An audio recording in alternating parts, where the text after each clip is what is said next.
अरे आशीष भाई, तो बिजली फसल आते का? हाँ चल तो फिर मोर खेत में बिजली चोरी करना है। खेत में काबर बिजली चोरी कर पेगा? सारा बिजली वाला मन है मोर से बिना पूछे मोर खेत में बिजली खंभल गड़ यादे, मोर खेत के पूरा जगह घेरा गए थे पूरा। और सारा मन कर पैसा कौड़ी मांगा था तो पैसा नहीं देते, फोन लगा था फोन बंद करके रखे भाई। ये तो गलत बात है भाई।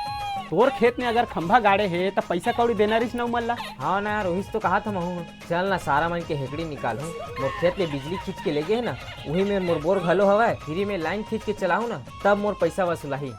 चल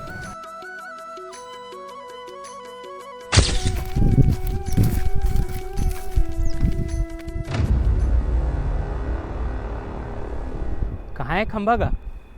ये दे थे का?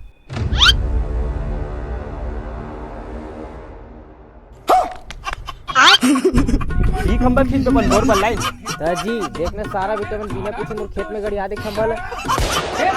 अब उड़ा के है इसका 1000 किलो वोल्ट के लाइन हरे एमा तोर बोर कैसे चली? जा कैसे नहीं चली, दुनिया भर के फैक्ट्री में नहीं चला थे तो मोर बोर कैसे नहीं चली? लगाते हैं सारा मारवे का ते मला नहीं ये ले तही लगा।